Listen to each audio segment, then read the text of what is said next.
3,370만. 이 숫자는 최고 쿠팡에서 털려버린 한국인들의 개인정보입니다. 쿠팡의 해킹의 진법은 다름 아닌 쿠팡의 전 직원이었던 중국인의 소행이었죠. 심지어 쿠팡은 5개월 동안 털린지조차 알지 못했다고 해요. 쿠팡의 월간 활송 이용자가 약 3,400만 명인 걸 감안을 하면은 이 대략 국내 성인 4명 중 3명의 정보가 중국인에 의해 유출이 된 건데, 우리들의 반응은 어떻죠?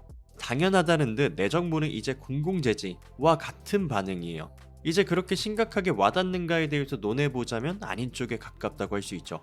사실상 개인정보 유출에 대해선 체념한 상태인데, 전 이러한 현상을 해킹 불감증이라 보고 있습니다.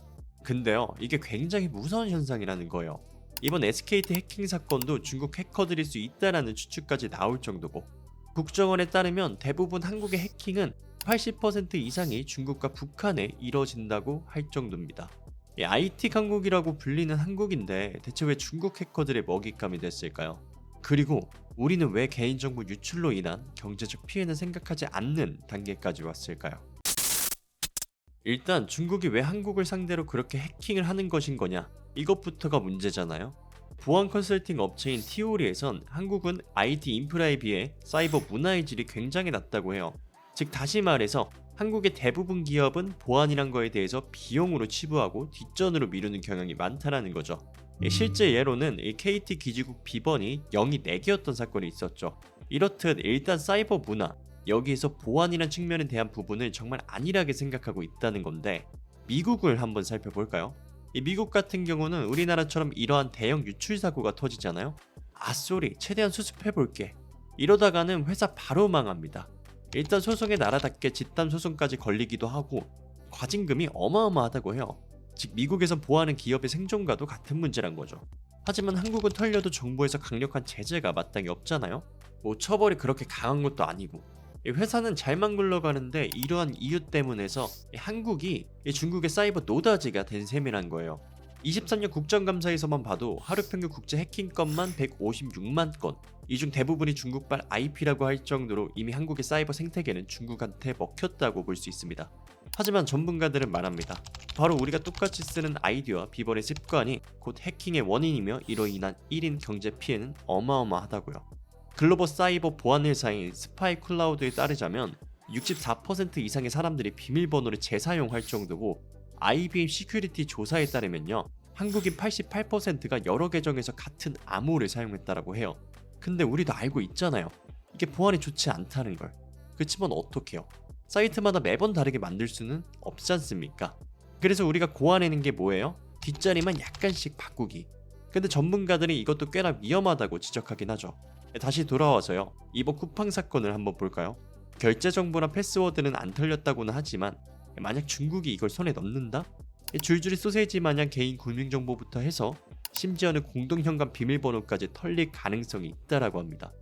어떻게 하냐고요? 바로 크리덴셜 스터핑이라는 기법을 사용을 하는데, 중국 해커가 털어낸 아이디 플러스 비번 조합으로 다른 수십 개 사이트에서 돌려서 자동으로 탈탈 털어버린다는 거예요.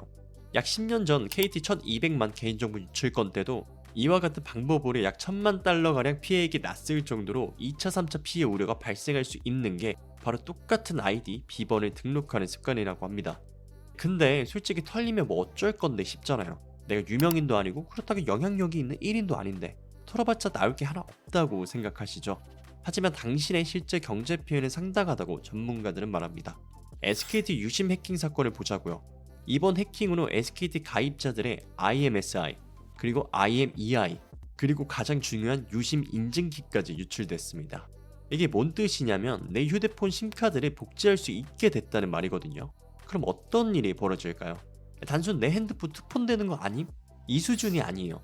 내 명의로 대출은 물론이고 내 은행 OTP로 돈 빼가는 것도 가능해진다는 겁니다.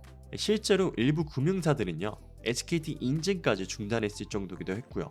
이걸 1인당 경제 피해로 환산을 해보게 되면은 해킹으로 인해 벌어지는 흔한 범죄 중 하나인 보이스피싱만 해도 대략 1인당 약 4,100만 원이 털리는데, 최근 쿠팡 해킹 건만 해도요 3천만 명 전원에게 순차적으로 보이스피싱이 간다고 가정할 시에 1%인 30만 명만 피해를 본다라고 해도 총 12조 3천억 원의 경제 피해가 발생하게 됩니다. 근데 대부분이 이걸 간과하고 있다는 게 현재 전문가들의 지적인데, 이게 또 대부분의 사람들이 해킹 불감증 현상을 겪고 있다 보니까 내 경제 피해도 피해지만은 이 국가적 피해에 대해 안일하게 생각하는 경우가 꽤 있다라고 합니다. 중국의 해킹으로 인한 국가적 경제적 손실이야 뭐 당연한 거고요. 최근 중국 기업들이 대거 한국 시장에 들어오신 건 알고 있으실 거예요. 알리부터 시작해서 샤오미 등 한국 산업에 중국 기업이 훅 치고 들어오고 있는데 만약 중국발 해커들이 이들에게 우리의 개인정보를 판다? 사실상 한국 산업이 중국에게 넘어갈 수 있다는 게 현재 전문가들의 중론이라고 합니다. 하지만 이러한 해킹 불감증으로 내 경제 피해가 생기는 것도 국가적 손실이 일어나는 것도 본인의 탓은 아니에요. 원래 같은 경우 이건 정부와 기업 차원에서 애초에 관리를 잘 해야 하는 부분이 맞기도 하고요. 앞에서 언급했듯 미국만 봐도 처벌 수위가 세기도 하고요. 유럽 같은 경우도 이런 유출 사고가 발생을 하면은 글로벌 매출 최대 4%까지의 과징금이 부과가 되는데 한국은 전혀 그렇지 못하고 있잖아요. 그니까 일단 본인 스스로가 개인정보를 잘 관리해야 하는 방향으로 가는 게 현재로서는 최선이다라고 봅니다. 이상 영상 봐주셔서 감사드리고요. 내 머리 날리제 날리셨습니다.